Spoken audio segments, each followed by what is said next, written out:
E é por isso que é tão controverso ainda a sensibilidade ao glúten. E por último, se junta a isto, ou seja, dificulta ainda mais o facto do trigo, que é o principal cereal, fonte de glúten na dieta dos brasileiros, na dieta dos americanos, nas dietas da maior parte dos países da Europa.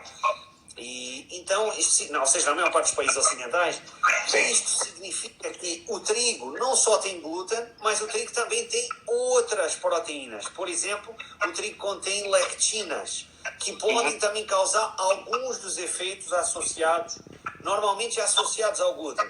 O trigo tem, e isto é relativamente novo, mas agora se começa a estudar cada vez mais, tem inibidores de enzimas, inibidores de alfa-amilase e de tripsina, que são enzimas digestivas. E aqui não é a questão de ter inibidores de enzimas digestivas, não é isso que me preocupa. O que me preocupa é que esses inibidores enzimáticos parecem resistir à digestão, parecem resistir ao calor, e em modelos animais, em ratinhos, eles causam inflamação. E em células também.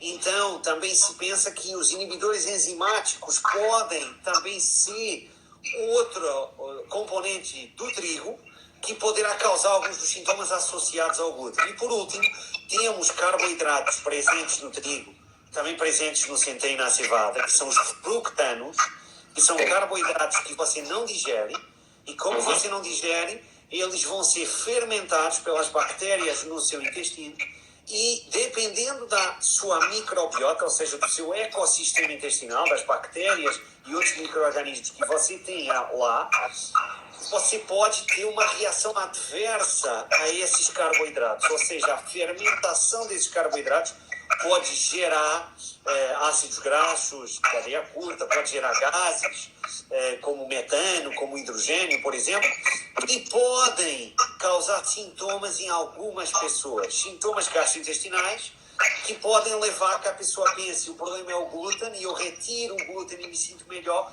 Mas naquele caso o problema não é o glúten, mas sim estes carboidratos, que não estão presentes só nos cereais com glúten, mas também estão presentes em outros alimentos, e alimentos até que nós consideramos bons alimentos, vamos dizer assim, se bem que classificar o bom e o mau é algo bem complexo, mas aqueles que todo mundo associa a bons alimentos, como brócolis, por exemplo. Bem, claro. Também tem carboidratos fermentáveis. Então, isto significa que não é só o glúten, poderão ser outros componentes dos cereais que contêm glúten, e o diagnóstico não é fácil. Entendi. Pedro, a pessoa que tem então essa sensibilidade, não celíaco ao glúten, ele tem que tomar o mesmo cuidado que um celíaco? Ou seja, a exclusão de todos os cereais que a gente falou, das contaminações cruzadas, ou isso é diferente? A questão aqui, Marcelo, mais uma vez, tendo em conta que não temos biomarcadores, tendo em conta que só recentemente, a partir de 2011, é que isto foi no meio científico, e ainda não por todo o meio científico, aceite como uma entidade, e isto leva a que não tenhamos nem estudos de longo prazo e que os estudos de intervenção tenham limitações porque não temos os tais biomarcadores objetivos. Exames de sangue, por exemplo. Então, isso leva a que não possamos ainda dizer com toda a clareza, ou seja, não podemos ainda ter uma resposta definitiva relativamente a isso. No caso da doença celíaca, já sabemos, é glúten não, e não pode mesmo, nem que seja uma quantidade mínima, e neste momento é o resto da vida. No caso de sensibilidade ao glúten, não sei. Agora, existe um estudo muito interessante, publicado em 2015, estudo esse que o que eles fizeram foi dar a pessoas que tinham sensibilidade ao glúten. Isto foi publicado numa revista boa, que é o Clinical Gastroenterology and Hepatology, uma revista de gastroenterologia e hepatologia, e em que deram durante uma semana 4,4 gramas de glúten. É mais ou menos uma fatia de pão de uns 25 gramas. Na forma de cápsula, que é muito mais interessante, na forma de cápsula, porque aí o efeito nocebo e placebo se perde, ou seja, não está presente neste caso, e obviamente controlado por uma cápsula que tinha amido de milho. E o que é que de milho ou de arroz? Agora não me recordo bem o controle, mas não, por acaso isso não é o mais importante. O que é importante é que eles observaram que as pessoas que ingeriram a cápsula com glúten, com uma pequena quantidade de glúten, durante uma semana, tiveram uma exacerbação de sintomas. O que esse estudo mostra é que, pelo menos em algumas pessoas que não têm doença celíaca, nem alergia ao glúten, nem ataxia, nem dermatite herpetiforme, que têm, então, sensibilidade ao glúten, pequenas doses também causam sintomas. Olha só, é incrível. Olha, as pessoas estão perguntando bastante aqui sobre as doenças autoimunes, né? Se tem alguma relação com o glúten. Perguntaram de várias doenças aí, né? Eu estava esperando esse momento para te perguntar, para você falar qual a relação com glúten e doenças autoimunes. Falo sim, só queria antes disso, só para ficar esclarecido, porque eu também estou vendo aqui as perguntas, só que elas aparecem, é difícil nós respondermos todas, mas tem uma pergunta aqui que é pertinente e para que não fique isto confuso, eu queria antes de responder a sua pergunta, que eu acho muito importante, as doenças autoimunes, queria antes disso só esclarecer o seguinte: me falaram aqui, mas os ácidos graxos de cadeia curta não são importantes para a mucosa? Sim, são. Principalmente o butirato. É muito importante, mais ainda no cólon, por exemplo. Ele é um substrato para os colonócitos. Só que a questão é que esses ácidos graxos de cadeia curta também podem causar sintomas gastrointestinais. Tudo depende da sua microbiota e da quantidade de carboidratos fermentáveis que você consegue, neste caso, tolerar, e da quantidade de vários metabolitos gerados por essa fermentação bacteriana você também vai produzir. Então isso significa que, apesar dos efeitos benéficos, você também pode ter sintomas gastrointestinais. Então, para que isto fique claro, principalmente se você tiver algo que é chamado de sobrecrescimento bacteriano no intestino delgado, que vem do inglês, em inglês se chama Small Intestine Bacterial Overgrowth, se chama SIBO, e o SIBO, ele pode levar, portanto, SIBO é um excesso de bactérias, vamos dizer assim, e outros micro-organismos, onde não deveria ocorrer, ou seja, no intestino delgado. Nós sabemos que todo o trato gastrointestinal não é estéril, ou seja, você tem bactérias da boca ou ânus, mas a maior concentração é no cólon. E no intestino delgado você deveria ter muito menor concentração, e os tipos de bactérias também seriam diferentes daqueles que estão no cólon.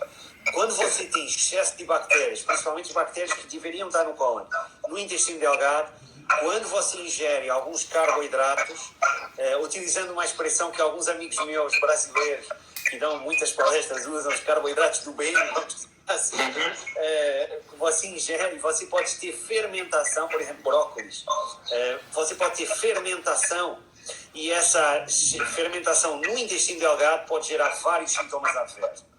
Então, é algo mais a termos em conta também. Agora vamos à sua pergunta das doenças autoimunes. No caso das doenças autoimunes, primeiro que tudo, de onde é que vem a ideia que o glúten está envolvido em algumas doenças autoimunes? De onde vem a ideia? Ela vem de várias linhas de pesquisa. Primeiro que tudo, se sabe que doentes celíacos têm o maior risco de desenvolver várias doenças autoimunes. Diabetes tipo 1, doenças autoimunes da tiroide, doenças autoimunes hepáticas, síndrome de Sjögren, que é uma doença em que há um ataque autoimune às glândulas que produzem lágrimas e as que produzem saliva, e ainda a alopecia areata, que se caracteriza por locais, pode ser, sim, calvície, pode ser, no caso homem, pode ser cabelo, barba. Sim. Minha avó, por exemplo, tinha alopecia areata universal. Não tinha um único pelo no corpo. Ela tinha que pintar aqui as sobrancelhas e usava peruca. Então, eu sempre via a minha avó assim. Ela tinha alopecia areata universal. Eu, por exemplo, e isso são genes que eu herdei dela, eu tenho alopecia areata, mas é muito moderada e que me afeta uma parte da barba.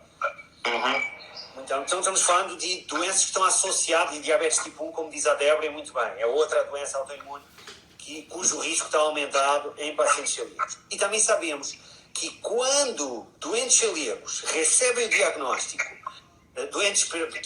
doentes de alguma dessas doenças autoimunes que eu referi, e recebem o diagnóstico de doença celíaca, que pode demorar algum tempo e pode ser, neste caso, é posterior ao diagnóstico da outra doença autoimune, o que sabemos é que essas pessoas, existem casos clínicos, quando elas começam a fazer a dieta sem glúten, Em alguns casos, há melhoria dos sintomas ou até remissão de algumas dessas doenças autoimunes. Estou falando, por exemplo, de diabetes tipo 1. Existem 2 casos que eu conheço na literatura: esclerose múltipla, lúpus, artrite reumatoide, hepatite autoimune, tiroidite Hashimoto e vitiligo. Em que a vitiligo é quando você tem ausência de melanina. Então, a repigmentação da pele. Quando a pessoa tinha vitiligo, foi diagnosticada com doença celíaca, começou a fazer dieta sem glúten, que é o tratamento para a doença celíaca, a pessoa, em alguns casos, não todos, em alguns casos teve a repigmentação da pele.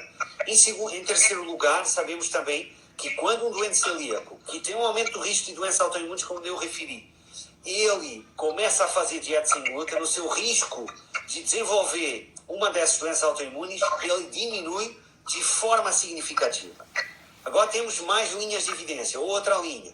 Temos estudos observacionais que compararam pacientes com determinadas doenças autoimunes com grupos controle, pessoas saudáveis em alguns casos, pessoas com outras doenças, outros, ou os seus próprios familiares, por conta da questão genética, por exemplo. Que aqui os pesquisadores, nesse caso, observaram maior prevalência de anticorpos, antitransglutaminase ou anti-indonísio, ou até mesmo de doença celíaca, diagnóstico, ou de anticorpos anti-gliadina nos grupos de pacientes com doenças autoimunes. Depois temos mais uma linha de evidência em que existem vários casos clínicos, mas são casos clínicos, não são ensaios. Então o médico que é mais radical no sentido da medicina baseada na evidência, ou seja, que ele quer só aquilo que realmente tem evidência grau A. Neste caso ele não vai valorizar isso, mas existem casos clínicos descritos na literatura científica onde a adoção de dietas sem glúten, mesmo em pessoas que não têm doença celíaca, mas que têm outras doenças autoimunes, houve melhoria de sintomas. Não em todos, mas houve melhoria. Mas estamos falando de casos clínicos e não de ensaios. Por outro lado, já existem alguns estudos de intervenção, que são muito poucos ainda, e têm várias limitações metodológicas.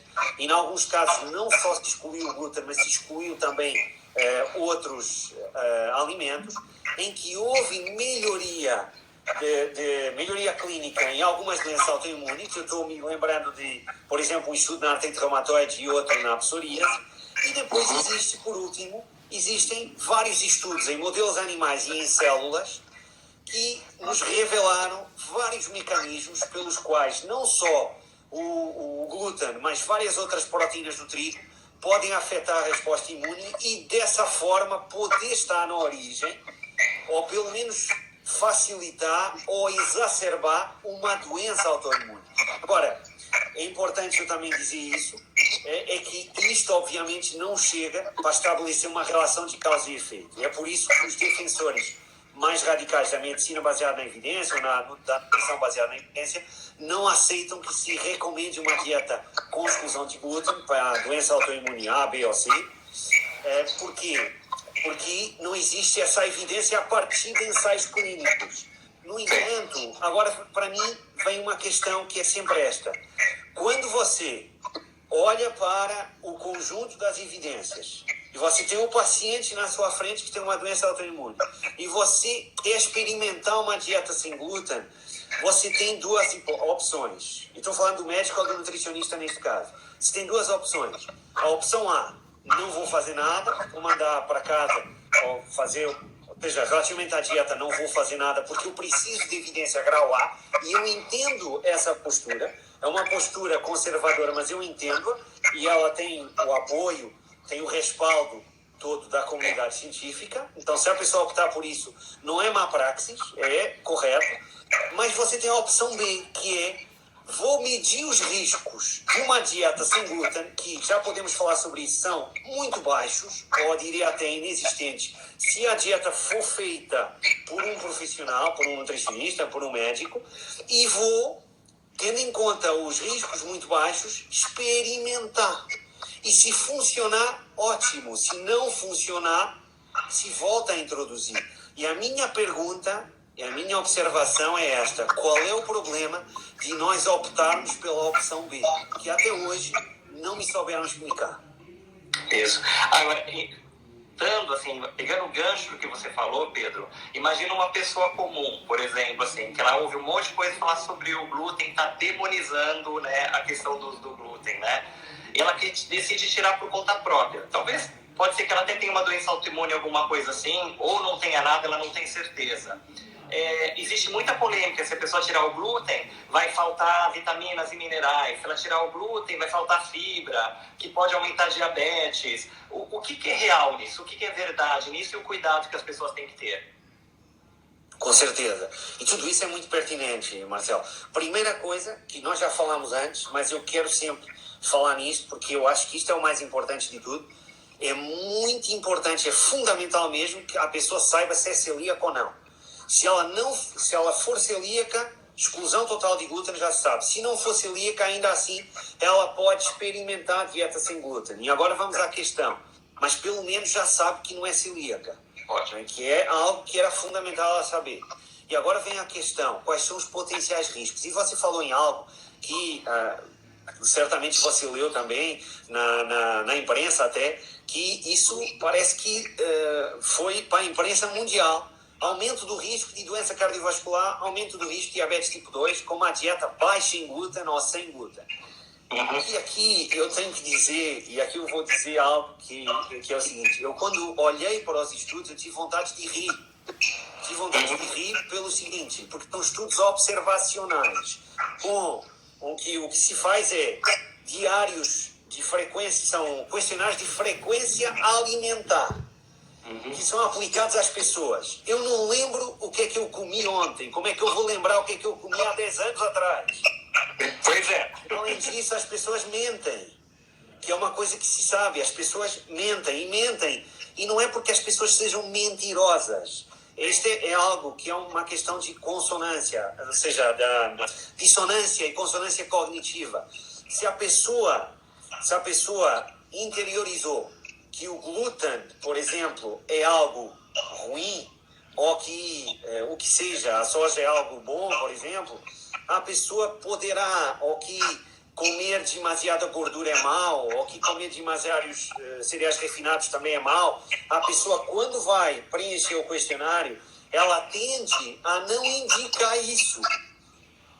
Que ela faz isso. É como uma forma de ela mentir para si mesma. Mas isso é algo da psicologia, um psicólogo saberá explicar isso muito melhor do que eu, que não é a área. Então, esses estudos têm essa grande limitação. Depois, o risco era uma coisa mínima, era um risco relativo, que era algo mínimo. Mas, ainda assim, apesar dessas limitações todas, que, como eu disse, do ponto de vista da ciência, me dão vontade de rir, mas existe plausibilidade, ou seja, é plausível que as pessoas fazendo uma dieta com menos glúten ou sem glúten possam aumentar o risco de obesidade, de síndrome metabólica, diabetes tipo 2 e de doenças cardiovasculares. Por quê? Porque o que acontece é que quando a pessoa retira o pão, o macarrão, por exemplo, a pessoa substitui pelo quê? Pelo pão que vocês, que muito que eu conheço, que tem sem glúten, que é constituído, na maior parte das vezes, estou falando do pão, do alimento ultraprocessado, não é? Não estou falando do que você faz em casa, não é? Eu não estou falando que a gente falou, né? Do 6 por meia dúzia ou 6 por 5. Isso, exatamente. Troca, 6 por... troca isso uma mesmo. coisa por outra pior de farinha branca sem glúten. E não só farinha branca. Exatamente, Marcelo, concordo plenamente, mas não é só farinha branca. Além disso, ainda tem, como você sabe, açúcar. Pode ter, às vezes, óleo de palma ou até gordura hidrogenada, porque não todos os países têm essa legislação. Então, você acaba por ter um alimento que tem mais gordura, que tem maior densidade energética, que tem mais açúcar e que tem, além disso, pode, além disso, até ter uma carga glicêmica, ou seja, o seu potencial na sua glicemia ser maior. Então, o que acontece, e além disso, ser pobre em vitaminas, minerais e em fibra. Então, o que acontece é que quando você substitui os alimentos que naturalmente têm glúten, por exemplo, vamos falar em algo menos mau, vamos falar assim, Por exemplo, pessoas que faziam uma dieta que tinha pão integral, mas verdadeiramente integral, de trigo integral, macarrão de trigo integral e vários outros alimentos que usavam farinha de trigo integral, centeio integral, por exemplo, ou cevada integral. O que acontece é que quando a pessoa tira tudo isso e começa a comer esses alimentos ultraprocessados, é normal que ela tenha alterações da microbiota, possa ter alterações metabólicas e até alterações imunológicas, e que isso possa aumentar o risco de alguns problemas de saúde. Então, aqui a questão não é a retirada do glúten que vai causar problemas, é exatamente o que você...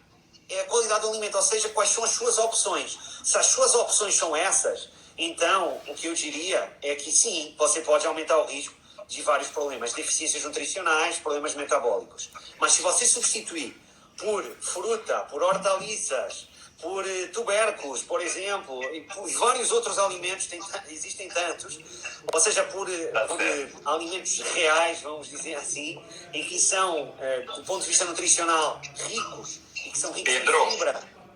Eu vou ter que te cortar, que a gente, em 10 segundos vai terminar a live. Então, assim,